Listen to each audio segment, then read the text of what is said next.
Hey folks. Okay, I am going to do a really brief tutorial on how to submit a book manuscript. We had tried to do this morning, and there's a new plugin for Zoom to YouTube that I did not have installed, so I am doing it again. Also testing to make sure this connection works. So here we go. So I just finished editing a book with Harleen Anderson called Collaborative Dialogic Practices, and it's an amazing book. It's got 15 chapters with authors from around the world talking about how they use collaborative dialogical practices in all sorts of settings, from medical setting, education, research, business settings. Really phenomenal book. And we submitted our manuscript today. And a lot of people talk to me about writing books. And I thought it would just be fun to actually share how this book manuscript submission process actually looks like, how it works, and all that good stuff. Because this is now my 12th book manuscript I have submitted. It's always quite an experience. I do textbooks. So textbooks, you normally have like 78 files that you're sending in. This one only had I think 19 files I had to send in. So much simpler and straightforward. But it is actually a real important process, and a lot of authors don't quite understand, because, if you've spent 2-3 years writing a book, you're just like, please, let me just send it to the publisher and get it off of my desk and off of my to-do list. But there's a lot involved with it. There's actually a bit of legal stuff you need to know about submitting a manuscript. So I just thought I would share this with you in case you've ever had it on your to-do list to actually write a book. So the first thing to know is that publishers provide authors with something called a author guidelines. I am publishing with Taylor and Francis, and so I specifically with their Routledge books. And so this set of author guidelines is actually a 56-page monograph. It's a small book in and of itself. And when you're writing a book, you really don't want to have to read any book not related to your subject, but it really is important. It is totally overwhelming if this is the first time you're doing a book. But you do need to engage these 56 pages of instructions. It really is important. So you'll see here, and the main reason is there are a lot of legal elements when you sign a book contract with a publisher. It's a nice long contract as well. But the author has a lot of legal responsibilities that most first-time authors don't actually realize is their responsibility. And I think two of the biggest ones are getting permissions to use any substantial amount of quoted material from another author. And certainly for any type of artwork or anything else that someone can claim ownership of. And this even can go down to, and there's actually a gray area for using all those great little quotes, that you find in books. Technically, people have rights to that, unless usually it's after 70 years, something that's been published, the copyright, is no longer an issue. But if it's less than 70 years old, you really need to clear all those permissions. And typically you have to spend money. And sometimes that's even true for certain types of quotes that you might use. So this is an academic book. So typically academics are allowed to quote each other because we weren't criticizing in this book, but normally we're debating academic terms. So academic works, there's a lot less money involved. And so typically that's less of an issue. As you get to more mass media, popular books, you certainly, the issue of getting permissions is much more important. Well, it's always important, but much more critical, because typically much of the academic works are allowed to quote each other. So it's certainly something to look at, and we're kind of defining what is fair dealing or fair use of someone else's work.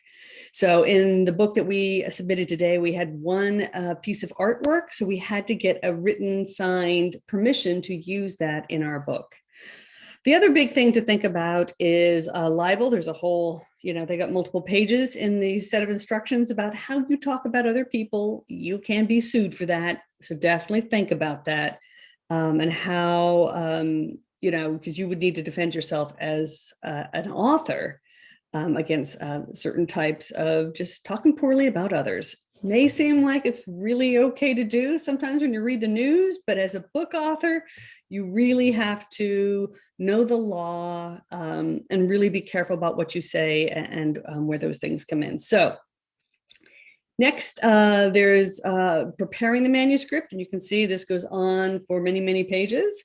So looking at editorial style, there's this whole set of instructions here, almost 10 pages on how to hand them the file. And I'm going to show you how to do that, how to do your artwork. That gets its own whole section.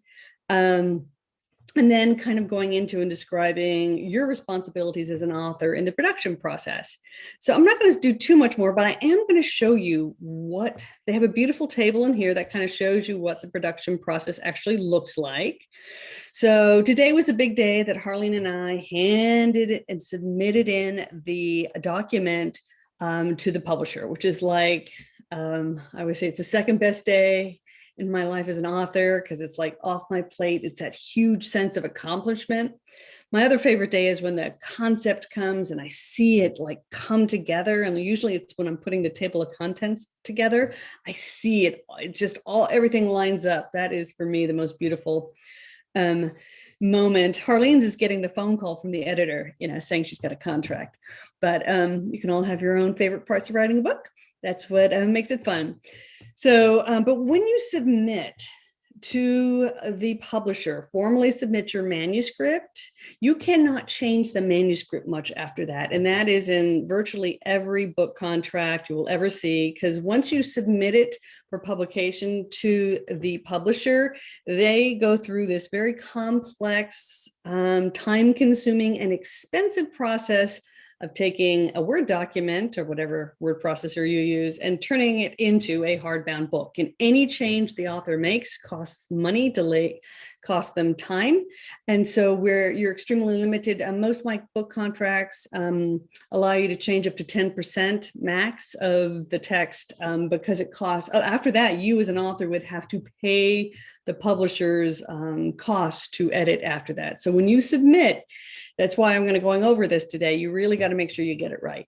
So you submit it, they take the production begins on their end, and that's the process of taking the author's words and turning it into a physical and digital book.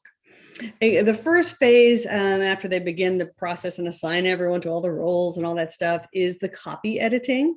And this is where someone who knows the English language very, very well, at least if you're whatever language you're publishing in, and they go through and make sure the grammar is good, the punctuation is correct, the content flows and the headings are all consistent, and we follow APA style as the style for this particular book. And so the copy editor then sends all those back to, in this case, because it's an edited book, meaning Harleen and I are editors and we have different chapter authors for each chapter. We'll have Harleen and I will look at it, and in most cases we will send it to the authors if there's any type of changes, to make sure that the changes that the copy editors put in make sense to the authors and are accurately representing their words and their intentions and the intended meanings. So we get that all done. And then after everyone's pretty happy with commas, grammar, everything there, it's really hard to change after this point, then it gets set off to the typesetter. And these are the folks who actually take the, in our case, Word documents, puts them into the new software that's going to make beautiful, pretty books that they will print from. So after that, as it goes from Word docs into the actual typesetting phase, the authors get back something called page proofs. And the page proofs are like, it is a PDF of what that page is going to look like when it's in the book, with the page number, the exact heading, the exact font, all the bells and whistles. So we get exactly, this is what is going to get printed are the page proofs. And those tend to be on PDFs. So they're really fun to make changes to. You've got to have Adobe Acrobat if you want to usually make those changes. So again, Harleen and I will get those. We'll go through them. We'll also send them to all of the chapter authors who get to go through them. And then we get all those back. And once we get to the page proofing portion, that's when the indexing, which is at the back of an academic book, there's an index that tells you, where to find, whatever topic might be covered in the book. So the indexing can finally begin because now you have page numbers of the final book. And I hate doing the indexing, so we do have to pay someone to do that for us because it's a lot of work. I did one index once for one book. In fact, it was the last book I did with Harleen. And I'm not doing another one. So, but you're more than welcome to do one should you decide to. It does save you some money. And then after that, we go to the final corrections, clean it all up, and send it off to be printed. And then meanwhile, from the very beginning, they do start, as you can see on the side here, working on the cover, and that design is happening just kind of all by itself. So that is what that all looks like. Typically, the fastest I've ever seen this happen is about 6 months. It can take up to a year, especially when you have longer books like a textbook. I do a lot of textbooks, and those can take quite a bit of time to get, to get through this whole process because they tend to be much longer and more complicated documents to create. So that's the simple little process of publishing and the steps that happen after you submit it. But I also want to show you the important cover letter that you send in when you submit your book manuscript, okay? So actually, before I do that, I'm going to just quickly show you, if you've ever wondered what a book looks like in the author's computer. It looks like this. It is just a bunch of Word documents. Always want to organize them really, really well. I do it chapter, 0, 1, 2, 3. There's something in the beginning called front matter. At the back, it's called end matter. And that's the, table of contents and the actual title sheet that gives them the title and the, biographies and all that good stuff in the beginning. And you can see when a chapter has multiple parts, like our chapter 9, you can see here has a artwork in it and the artwork permissions. So I put the 9.1, 9.2. When I do textbooks, most chapters have like 0.1, 2, 3, 4, 5, 6 in them. And I get up to 78 different Word documents that get put into a book. So that's actually what it looks like. And you definitely want to make sure you have the right version of all those documents. But the most important thing you actually do when you submit your manuscript is to do I want to call it cover letter, but it really is, in this case, a cover email. So this is the email I said we submitted this morning in a YouTube live we did this morning. But here you can see Heather is our editor.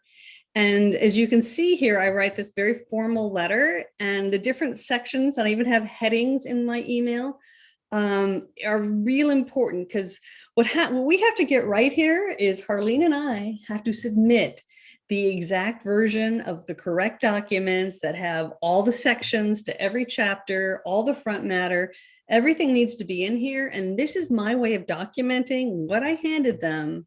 And you can see there, I put the word count in there so that I can say, I gave this all to you. And so whatever I miss, we've documented it here in this email. So I need to get my half right. So it's very clear that I gave them all the parts that they needed up front. And so that, let's just say I forgot a chapter or two here and I wanted to add those, they would be able to, per our contract, charge me money for adding new material after this email. So I make it very explicit what I'm handing them and how, so that all of our boundaries are really clear. So, as you can see here, I tell her what book I'm submitting. Seems obvious, but we want this. This is a legal document. We want it to be really clear. You'll see for the manuscript submission, I tell them that I have 18 Word docs because that is what they requested in their author instructions with one PDF file. And then I tell them what's in it, and especially for the front matter, because that can be a little vague. I tell them obvious for it's the title page and the table of contents, but I also say that all the bios and the list of contributors are there because they did give me a choice between putting the list of contributors in the front matter or in end matter. And I just put it all in the same place as we did in our last book with this publisher. So, but I'm telling them what's there. So I'm documenting what I'm giving them or what I think I'm giving them so that when Heather goes through on her end, she's going to make sure, oh, yep, the editor and the list of contributors and the editor bios are there. Perfect. So she can make sure. So yes, it's in the document, and then I'm telling her what I'm giving her in the email so that we have crystal clear communication about what is being given. I do say that there are 15 book chapters, and then I specify that there is artwork and that there are 2 separate files that go with the artwork. They ask the artwork be in its own file, so that's chapter 9.1 file, and then there is a PDF of the permission of the artist who did the artwork so that they have that, and I've documented that that's what I'm giving them. And then because this is an academic book, for each chapter we had to create abstracts because when they get put into an academic database where people do searches, they needed those abstracts there, and we have to write those. And so I'm telling them it's there, it's in the format that they wanted. It's kind of a strange format, but I just do what they tell you. Do not argue. Do not create your own format. Just do what they tell you. So that's the actual manuscript. And those were the 19 files you saw just a moment before. Then I get into the permissions. This is really important. I say that I believe we've cited everything, and we've used what we've cited is fair use as far as we understand for academic publications. And I'm asking them very politely to, you do a double check, make sure we didn't violate any, copyright laws. You've got attorneys, I don't, please double check. So, and then again, I clarify that we do have artwork in just one chapter and that the permissions are attached. And so that's there. And yes, in this case, the editor did, we had a separate email exchange and she accepted it separately, but I'm still documenting that I've done it here in one place. So it's very clear what I have done. So if anything ever goes awry, it's all very clear what I did here rather than having a whole bunch of different email streams all over the place. The author instructions said that we could choose whatever style we wanted. I just want to make sure we're doing APA style, let them know that. The American Psychological Association's writing format, and in academics, we have to do a lot of citations and references. So I say we're using that particular style.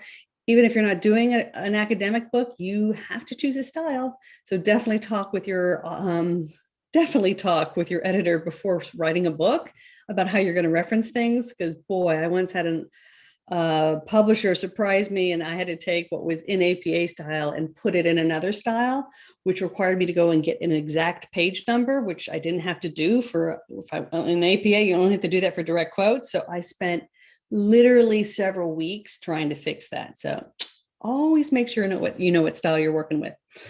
And then you'll see here that they asked for the word count in their instructions to authors.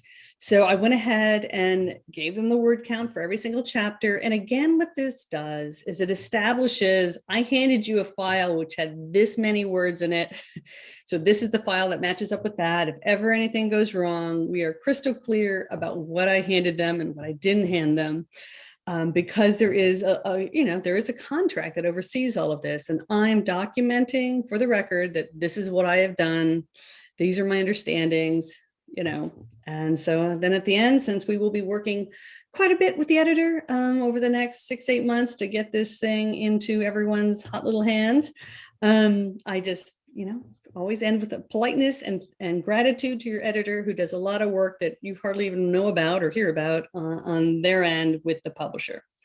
So that is, in a quick little nutshell, how you submit a book manuscript. Some tips. I hope you found this useful. And in terms of getting yourself published. So best of luck to you.